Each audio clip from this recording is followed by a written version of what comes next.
Nicolás Maduro jura un tercer mandato como presidente de Venezuela, mientras al mismo tiempo Estados Unidos duplica la recompensa por su captura a $50 millones.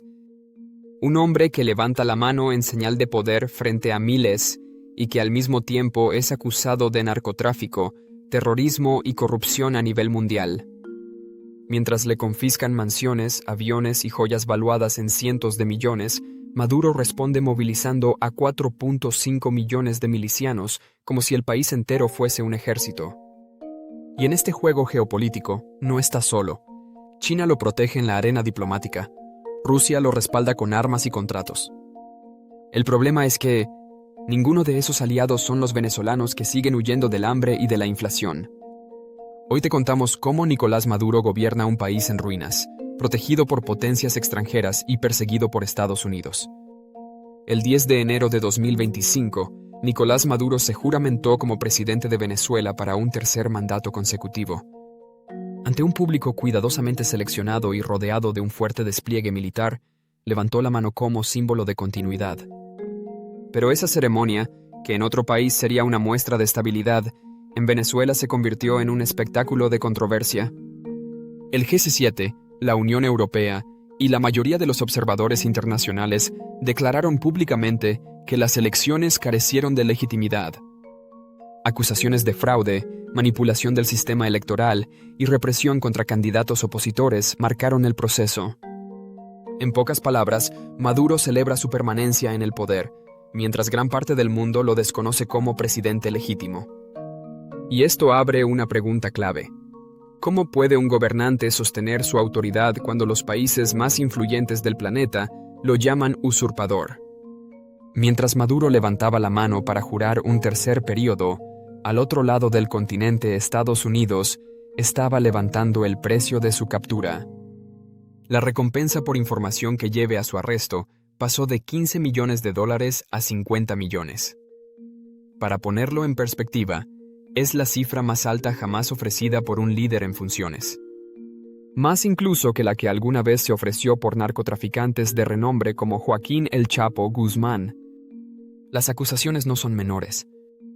El Departamento de Justicia de los Estados Unidos lo señala de narcotráfico a gran escala, lavado de dinero y vínculos con organizaciones criminales como el Cartel de los Soles y hasta con células del Tren de Aragua, el grupo delictivo que se ha convertido en una de las redes más violentas de Latinoamérica.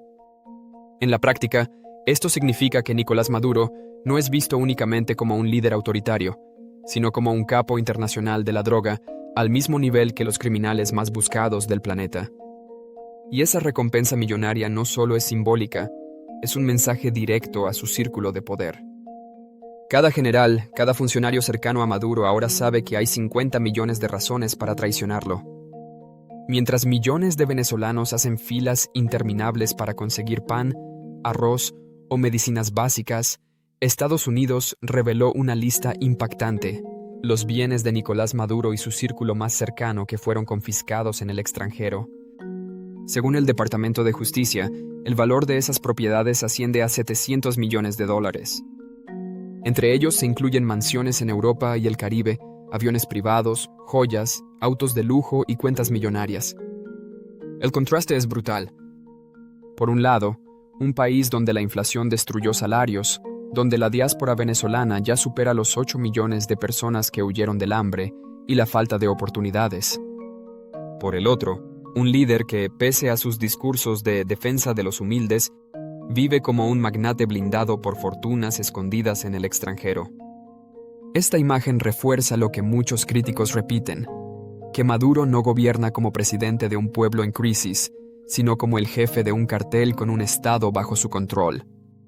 La reacción de Nicolás Maduro a las presiones internacionales no fue diplomática ni económica, fue militar.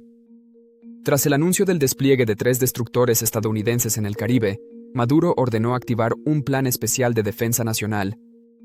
Según cifras oficiales, movilizó entre 4 y 4.5 millones de milicianos civiles, armados y organizados como si Venezuela entero fuese un cuartel. En televisión nacional se transmitieron imágenes de jóvenes, adultos y hasta ancianos con fusiles en mano, marchando bajo consignas revolucionarias. El mensaje era claro: El pueblo armado está listo para defender la patria. Pero detrás de ese espectáculo hay una lectura más compleja. Analistas internacionales señalan que esta movilización masiva funciona más como propaganda interna que como una fuerza militar real. Un intento de Maduro de mostrar músculo frente a Washington y, al mismo tiempo, mantener a la población cohesionada bajo la narrativa del enemigo externo. La gran pregunta es, ¿se trata de una defensa legítima o de una puesta en escena para distraer a los venezolanos de la crisis económica y social que los golpea día a día? Mientras Maduro habla de milicias y de defender la patria, la realidad en las calles de Venezuela cuenta otra historia, la de un pueblo agotado por la peor crisis humanitaria de su historia. La inflación sigue pulverizando los salarios.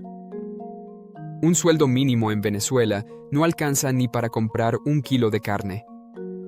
Los hospitales carecen de medicinas básicas, la electricidad falla constantemente y millones de familias dependen de remesas enviadas desde el extranjero para sobrevivir. El resultado es una diáspora masiva. Más de 8 millones de venezolanos han dejado el país en los últimos años, huyendo de la pobreza y buscando mejores condiciones en países vecinos como Colombia, Perú, Chile o arriesgando todo para llegar a Estados Unidos. Este contraste es brutal.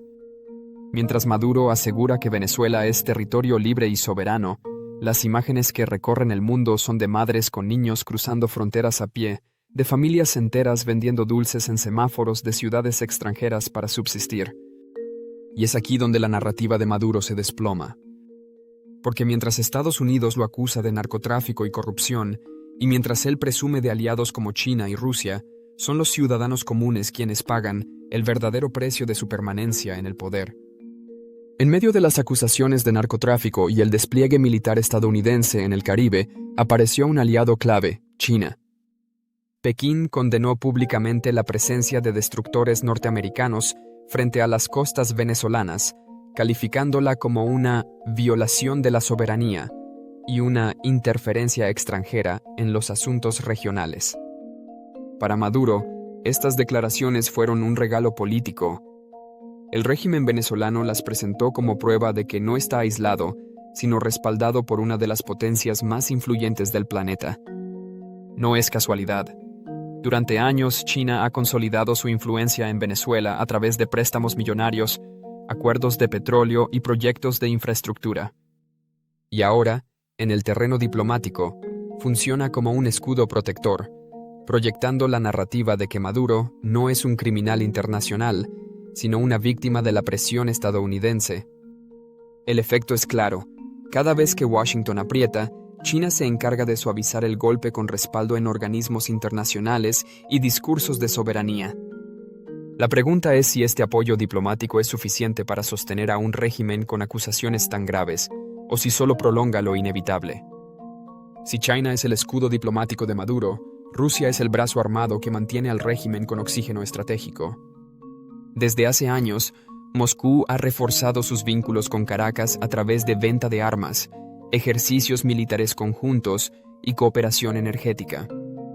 En varias ocasiones, Rusia ha enviado buques de guerra y aviones a territorio venezolano, como un recordatorio a Estados Unidos de que no tiene el control absoluto en el hemisferio. Incluso en los momentos más críticos de protestas internas, Rusia ha desplegado asesores militares y personal vinculado a grupos paramilitares, todo bajo la justificación de asistencia técnica. Para analistas internacionales, esto convierte a Venezuela en una pieza clave del ajedrez geopolítico de Moscú, una ficha para presionar a Washington en su propio patio trasero a cambio de acceso privilegiado a petróleo y recursos naturales. La relación es simbiótica. Maduro gana un respaldo militar que refuerza su imagen de resistencia frente al imperio estadounidense. Rusia, por su parte, obtiene una plataforma en América Latina desde donde desafiar la influencia de la OTAN y demostrar que sigue siendo un jugador global capaz de incomodar a Estados Unidos.